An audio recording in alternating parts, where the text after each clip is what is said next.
Bom, voltando aqui à discussão da nossa lista de livros para o vestibular da UFSC 2020, acabamos de falar da Maria Carolina de Jesus, né?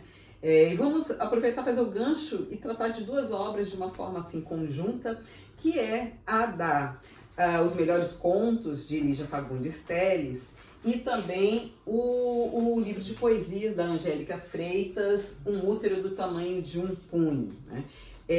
Só uma observação que a gente estava comentando, dos 6 livros, 3 são de escritores homens e 3 de mulheres. A UFSC, nos últimos vestibulares, tem trazido também para a cena as escritoras, né? E como uma questão aí também importante, né? Então vamos começar aqui dos melhores contos, né? A escritora paulista Lígia Fagundes Telles nasceu em 1923, ainda é viva, tem 96 anos e faz parte da Academia Brasileira de Letras. Formou-se em Direito e trabalhou como advogada e escritora grande parte de sua vida. Recebeu o Prêmio Camões de Literatura em 2005 e em 2016 foi indicada como a primeira mulher para o Prêmio Nobel de Literatura. Não ganhou, mas foi um marco também na história da literatura brasileira, né? Seu trabalho literário enquadrado entre os autores modernistas de 45, já da terceira geração. A mulher é a figura central de sua obra, a qual transita entre a realidade e o universo fantástico, assumindo, segundo muitos, tendências surrealistas. Seus textos tiveram influência do trabalho de Edgar Allan Poe, um dos precursores do gênero conto. Como são contos também, depois a gente comenta sobre isso, né? E os seus trabalhos têm forte presença do fluxo de consciência e monólogos interiores, né? Então, o que a gente pode conversar um pouco aqui sobre o contexto literário e histórico? Beleza. Bom, a Lígia, então, ela tem uma produção aí que vai, né, ser fixada na antologia organizada pelo Eduardo Portela, que é o cara que, né, selecionou os contos e publicou aqui. Uma antologia que abarca aí dos anos 60 aos anos 80, né? Então 60, 70, 80. Evidentemente a gente passa aí por ditadura e tal, mas não é esse o aspecto central da maioria dos contos. Então acho que isso é uma questão importante a gente fixar, apesar de haver um conto muito emblemático no livro chamado Seminário dos Ratos, que é uma das minhas apostas, inclusive para o vestibular da UFSC, que eu acho que é um ponto que deve ser explorado em razão do momento político que a gente vive, porque é um conto que faz uma alegoria, né, da ditadura do Brasil lá nos anos 60, 70, aquela outra ditadura, né, diferente do momento daquela que nós vivemos hoje. Nós temos então aí na Lígia uma tendência que não é essa de se colocar a questão política como aspecto central. Nos contos da Lígia a gente tem uma tendência dominante ao conto psicológico. E mais do que isso, ao conto de atmosfera, que a gente chama. Como é que a gente poderia traduzir isso, né? Um conto que ele está mais centrado mesmo na questão da linguagem, na questão, né, da psicologia das personagens, e todavia ele não tem a preocupação em nos trazer, por exemplo, aquela ideia da ação e de um clímax que vai nos oferecer uma resposta para um enigma no final, né? Aliás, a Cíntia citou a influência do Poe, né? Sim, na questão, por exemplo, de um elemento de narrativa que pode trazer, né, mistério, né? A gente tem realmente um pouco desses aspectos, mas a gente percebe que o Poe ele tinha uma teoria do conto que é a teoria do efeito único, né? Que tu termina o conto, tu tem um impacto, que é ou de surpresa, ou de horror, e a Lígia, ela parece transitar mais naquele conto da matriz russa, né? Que é o conto de atmosfera, do Chekhov, por exemplo, que vai nos trazer um efeito, digamos, em que não há uma resposta. A gente fica com um final em aberto, a gente fica com um desfecho, né? Para o qual o leitor tem que participar construindo uma hipótese ali, porque ela deixa, né? Tipo, eu brinco com os alunos que eles leem e ficam com aquelas sensações, ficam às vezes um pouco irritados. Tipo assim, tá, mas e aí, o que aconteceu? Não dá pra saber o que aconteceu. Alguns leitores têm essa irritação. Eu particularmente acho isso muito interessante, porque é provocativo. Eu fico instigado a formular hipóteses, a imaginar. Então as respostas não estão dadas. Mas é isso, eu brinco que o conto ele nos dá uma sensação de que a gente leu e tá, e daí? É isso que eles costumam dizer para mim, os alunos, a respeito de tá, e daí? Né? Mas a questão é essa, fica um enigma. Então deixa eu pegar um conto exemplar, né, para nos trazer um pouco dessa ideia. Como é que funciona? Tem um conto chamado Antes do Baile Verde, por exemplo, em que a situação está colocada entre a vida e a morte, que aliás é um aspecto que ele já trabalha muito, o limiar entre a vida e a morte, ela reflete filosoficamente sobre isso. Temos uma personagem chamada Tatisa, que está se preparando para um baile de carnaval, que é o tal baile verde que dá título ao conto. A empregada, Lu. Acontece que o pai da Tatisa está doente entre a vida e a morte, certo? Eu vou abreviar muito, tem outras nuances do conto que seriam interessantes da gente comentar, mas claro que num outro momento, de repente, né, em que a gente possa aprofundar a leitura, mas eu queria te mostrar o que acontece no final. Quando a personagem Tatisa finalmente decide ir pro baile, deixando o pai em casa mesmo, o pai estando doente e podendo morrer a qualquer momento, ela fecha a porta. E quando ela sai e fecha a porta, vai caindo uma lantejoula verde ao fundo, como se quisesse alcançá-la. Mas o que significa isso, né? Ela sai, né? E eu acho que o leitor fica com a indagação do tipo, e aí, o pai dela vai morrer naquela noite? Morre, não morre? O que acontece com o pai? Essa resposta não nos é dada. Todavia, quando ela fecha a porta e a lantejoula verde vai caindo lentamente, né? O que é o verde na simbologia? Nos remete à esperança. Quando está caindo, significa dizer que essa esperança está se acabando. Será que a gente não poderia chegar à conclusão de que naquele momento que a porta se fecha, o velho poderia ter morrido naquele instante? É uma hipótese interpretativa, mas não há como a gente afirmar categoricamente. Isso em vestibular é muito delicado, porque o vestibular é um sistema binário, né? Então, tipo, ou é ou não é. Mas os contos da Lígia são os contos do tipo, talvez. Então, cuidado com o modo como a afirmativa vai ser formulada no somatório. Por exemplo, se dizer assim, ao final do conto o pai de Tatisa morre. Isso não é verdade, não está escrito isso no conto. Agora, dizer que o final do conto sugere, né, a possibilidade da morte, isso é uma afirmativa que a gente poderia marcar. Então, fica atento, né, para esse tipo de formulação, entende que os contos da Lígia têm essa natureza misteriosa e nos dão, né, realmente essa ideia do desfecho em aberto. Tá? Sobre a questão da mulher, acho que é também bastante importante, mas aí a gente pode, inclusive, como a gente vai fazer um link com a Angélica, voltar, né, vamos deixar a roda de conversa fluir aí, deixar o Marcelo também comentar um pouco a respeito da questão histórica, quem sabe linkar ali com o Seminário dos Ratos, que também tem um aspecto político da ditadura e tal. Vamos trocando ideia aí. Hoje, Cíntia, eu não teria muito o que falar, imagino eu, para não ficar repetitivo, porque tanto a Lígia quanto a Angélica, elas acabam tendo uma obra de vivência que pega ali os anos dos anos 60, na sua essência, né? Final da Segunda Guerra, o caso da Lígia, 50, a Lígia vai com 45, 50, e a Angélica talvez um pouco mais recentemente, né? Mas se eu tivesse que fazer um recorte que pudesse fundir as duas, eu colocaria a ditadura militar. Então, a ditadura militar é um momento em que a gente teve várias obras, inclusive que a UFSC cobrou, né, ano passado, a Ana Cristina César, que traz essa reflexão sobre o existir do feminino, né, o existir da mulher. Então, você tem ali preocupações do cotidiano feminino, como ele falou, né, tá muito mais vinculado à atmosfera do conto, a reflexões sobre situações do conto, do que necessariamente por uma situação político, econômica, social existente, como é muito claro nos outros que a gente abordou até agora. Leonardo Barreto, Carolina, muito evidente isso. Então ele passa por aí. E eu tenho eu não tenho os dados estatísticos, mas eu tenho a sensação de que a ditadura militar ela foi muito fértil para isso. Então você tem uma série de autores. Do Struve sempre brota alguma coisa, né? Do Struve sempre brota alguma coisa. Do Struve brota alguma coisa. E muitas vezes é um gás, né? E muitas vezes é um gás. E o gás é aquilo que você não pega. Então você tem esse lado, para mim, a gente estava falando hoje do Belchior, né? O Belchior, boa parte da obra dele se dá nesse período, ó, tá vendo? Nesses períodos de Struve. Verdade.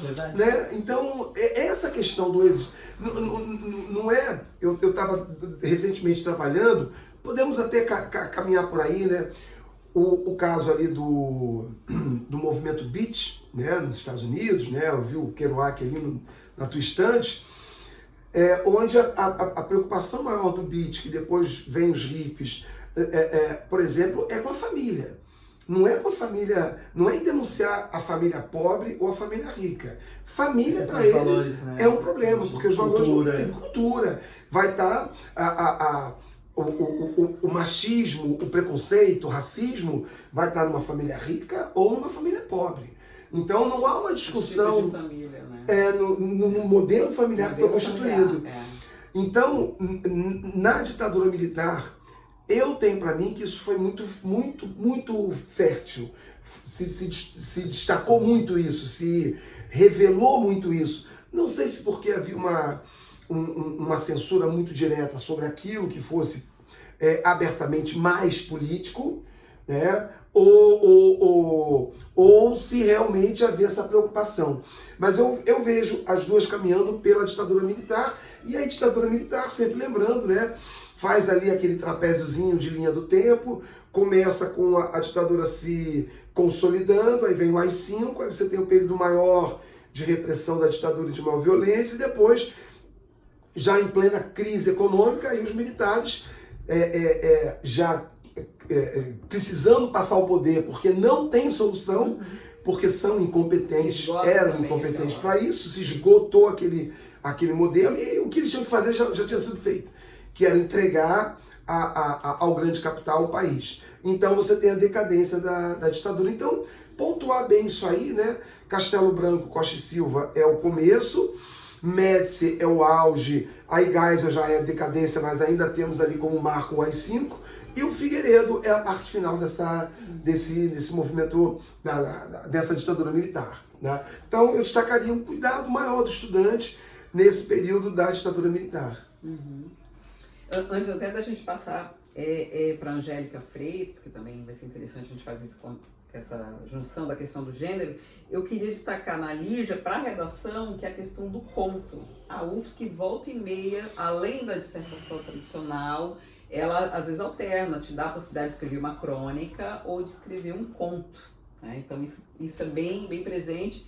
Acho interessante, como o Edi falou, até porque o conto, né, tem até uma frase famosa do Júlio Cortázar, que ele faz uma analogia que o romance está para o cinema, assim como o conto está para a fotografia, da fotografia como um momento, e que nem toda a história aparece no texto, tem uma história escondida, que é isso que fica para a cabeça do leitor. Então você tem, quando você vai criar uma história, tem várias situações que o escritor pensou, só que ele só vai revelar algumas dessas situações. Tem toda uma história que aconteceu antes, tem toda uma história que aconteceu depois, e que não tem todo o detalhe de um romance, né? Que você tem tempo para desenvolver um personagem, criar uma situação.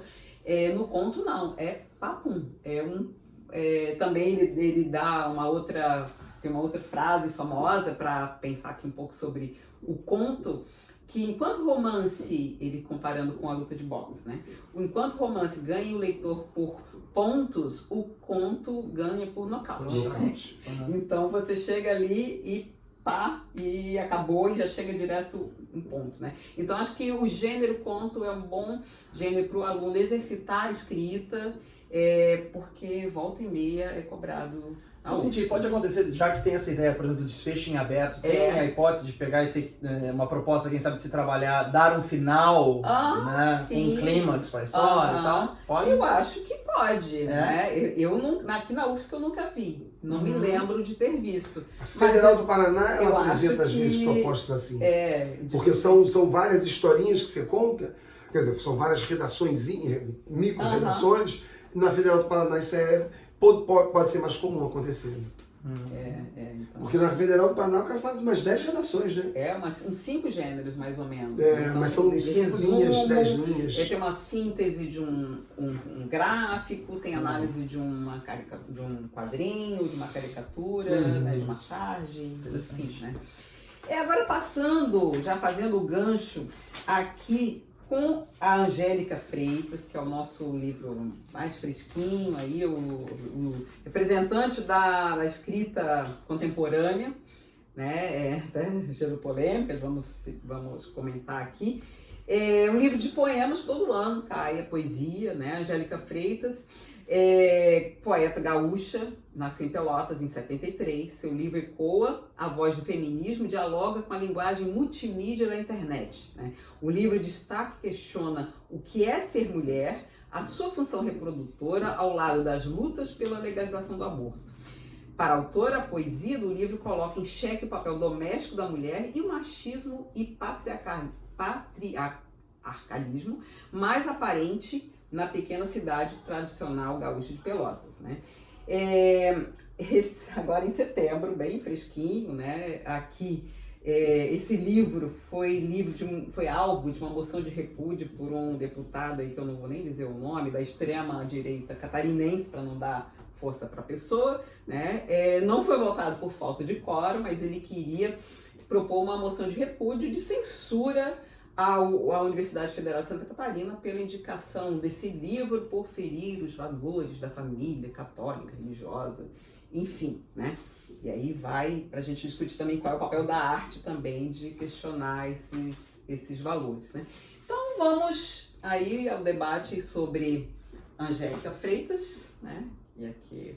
Temos aqui um livrinho legal, bacana, a gente tem aí então, né, essa questão de diversificar os enfoques. Então, eu acho que na contramão daquilo que quer impor, né, o deputado que fala em censurar uma obra, eu acho que a universidade, ela justamente fazendo jus ao nome universidade, ela o quê? Ela procura lançar a mão de todas as possibilidades de enxergar a sociedade de diversos ângulos, né, tanto que a gente tem essa questão das escritoras, esse equilíbrio, né, entre mulheres e homens, certo? Interessante isso, né, de lançar esses diversos enfoques. E os enfoques sobre o feminino também são bastante variados. E ao contrário também do que se costuma dizer quando se faz essa crítica infundada à escolha das obras, não tem relevância. Bom, a autora, né, ela foi premiada, enfim, ela tem reconhecimento, foi indicada ao Prêmio Portugal Telecom de Literatura, então não se trata de uma obra qualquer, tá? Pode-se gostar ou não gostar, mas quando a gente está falando da escolha de livros para vestibular, evidentemente alguns títulos vão ser escolhidos, outros vão ser preteridos, mas não se trata de uma questão de gosto, acho bonito, acho legal, não acho legal. Trata-se de discursos presentes na sociedade que vão ser, né, estudados, avaliados, compreendidos, né, concorde-se ou não com eles. Aliás, está muito no direito o leitor dizer não gostei do livro, não concordo com as ideias que estão ali expostas, enfim, então isso faz parte, né? E quando a gente chega num ponto de maturidade intelectual mínimo, que é estou indo para a universidade, eu tenho que estar preparado para ler coisas com as quais eu não concordo, né? Com as quais eu posso, inclusive, né, estabelecer um ponto aqui de divergência, estabelecer argumentos, né, inclusive para defender minha tese de discordância. Então, eu acho que é bastante saudável. Quanto mais diversidade, né, de enfoques houver, mais democrático, mais saudável é, né, o nível da discussão que a gente vai ter. Então, acho que a universidade ela faz bem em pluralizar as discussões. Quanto ao livro da Angélica, então, é interessante observar que quando a gente diz aqui um útero do tamanho de um punho, no próprio título, se coloca aqui essa ideia, então, né, de ressignificar, né, esse símbolo do útero, que está tão tradicionalmente associado, então, à função reprodutiva, a qual durante muito tempo se reduziu à mulher, né, atribuindo-se um papel prefigurado para a mulher na sociedade de ser apenas, né, essa instância reprodutora, né, e coloca-se aqui a ressignificação desse símbolo como um punho fechado, um punho cerrado, indicando a ideia de luta, de resistência. Então, eu acho que é legítimo, né, que a gente tenha esse discurso também dentro da prova, afinal de contas é uma das vozes, né, que vem se levantando com força nas lutas sociais, a voz, né, do movimento feminista, e ele aparece aqui, né, concorde-se ou não com ele. Pois bem, então a gente tem diversos poemas bastante interessantes, bastante significativos, e eu acho que aí a gente tem também essa amálgama, né, a gente tem esse link que se pode estabelecer entre a Angélica e a Lígia, porque até deixei para falar isso agora. Na Lígia a gente vai ter, por exemplo, um conto, né, chamado Missa do Galo, Variações sobre o mesmo tema. A Lígia pega um conto do Machado, que traz uma voz, né, o texto do Machado, Missa do Galo, um clássico machadiano, traz uma voz masculina fazendo a narrativa. A Lígia inverte essa perspectiva e coloca uma voz feminina narrando, ainda que em terceira pessoa a gente vai ver que se usa ali, né, algumas flexões no feminino. Por exemplo, não estou tão certa assim disso, diz a narradora. Apesar da narração não ser feita por uma personagem do conto, dá para perceber que a voz da narradora é uma voz realmente de narradora feminina. Então essa inversão de perspectiva, lançar um olhar, né, feminino sobre a mesma cena, é um exercício bastante importante, porque essa voz feminina, né, durante séculos ela foi, né, sistematicamente silenciada. É interessante destacar que no conto até tem um exercício que a Lígia faz de dar voz, por exemplo, a uma idosa que não tem voz no conto do Machado, mas aparece escutando tudo do seu quarto. As escravas, que no conto só tem o papel no conto do Machado de dar uma risadinha entre dentes. No conto, as escravas fazem comentários também. Então dá voz, né, ao idoso, dá voz à mulher negra, à mulher escravizada, dá voz, né, às mulheres de maneira geral. Então é interessante o exercício da Lígia de lançar outro olhar, de lançar outras vozes, né, e lançar outros protagonismos. Então o conto Missa do Galo, Variações sobre o mesmo tema, é um conto muito interessante que, ao lado de Seminário dos Ratos, que é um conto que tem um viés político, eu colocaria também como um conto com grande potencialidade para ser explorado em prova, né? Nesse sentido também tem uma frase no conto da Lígia que diz assim, ó, o personagem em determinado momento ele faz um comentário sobre a sua esposa. O personagem, né, como no conto do Machado, o personagem masculino ele tem uma amante. Então ele diz assim, ó, que os biscoitos da amante são melhor do que os biscoitos da esposa. Ele diz assim, como o vovô já dizia, mulher ruim de cama também não dá boa na cozinha, né? Então, mulher ruim de forno não é mulher boa na cama. Então como o vovô já dizia, né, mulher que não serve não é boa na cozinha também não é boa na cama. Com isso, a ideia de vovô já dizia traz o quê? Traz a ideia de passar passar de geração em geração, ou seja, de ser uma construção cultural de determinados papéis para a mulher na sociedade. E, né, quando fala de cozinha, né, e cama, está falando o quê? De que os papéis estabelecidos para a mulher dentro dessa cultura secular aí, né, são os papéis mesmo de servir o homem, né, na cozinha, né, e na cama, digamos. Então, a gente pode observar que a Lígia tem uma ironia bastante fina, né, para trazer essa situação aí num ponto de vista bastante crítico. E a Angélica, ela faz essa crítica também a esses papéis prefigurados na sociedade para a mulher, mas faz isso de maneira mais agressiva, tá certo? Isso realmente é bem mais agressivo, mais chocante. A Lígia tem uma sutileza, né? Eu particularmente, mas aí eu vejo só como é a questão de gosto, né? Eu particularmente eu me considero um cara bastante aberto a todas as possibilidades, né? Mas eu sinceramente eu gosto mais do estilo sutil da Lígia, tá? Mas enfim, é uma questão de gosto, né? Então eu realmente não julgo que em hipótese alguma a gente deva censurar alguma obra, isso não deveria cair no vestibular, ou isso não é arte e tal. Não cabe a nós fazer esse tipo de juízo moral a respeito de uma obra, né? Então, isso. Acho que a gente tem vários poemas interessantes aqui na autora, eu queria só então aproveitar também para citar um poeminha, né, que eu acho que tem também uma potencialidade muito legal para a tua prova, que é um poema chamado Uma Canção Popular, séculos 19 e 20. Tá? Uma mulher incomoda, é interditada, levada para o depósito das mulheres que incomodam. Loucas, louquinhas, tantãs da cabeça, ataduras, banhos frios, descargas elétricas.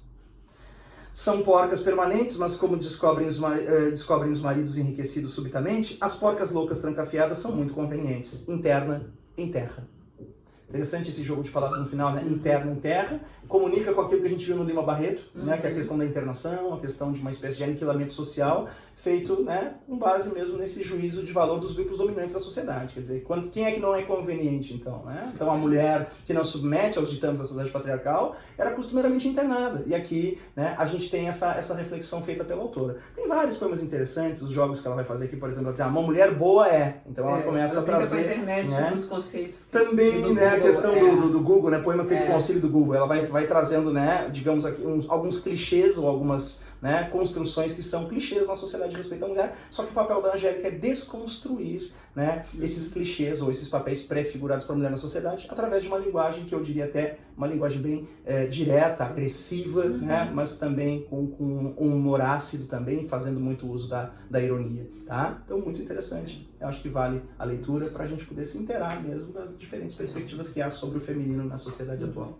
E até acrescentando, a gente estava comentando antes, assim como ela, outros, a poesia tem crescido nos últimos anos, né? Tanto publicações com poesia, eventos com poesia, a gente tem percebido, e essa voz feminina, feminista, tem de forma mais explícita, né? Então, possivelmente, agora a gente está vivendo essa época. Sei lá, daqui uns 20 anos, quando a gente voltar para analisar a literatura da época, isso seja representativo e tem um sentido que a gente não sabe qual o que vai ser, até porque a gente não sabe o que virá.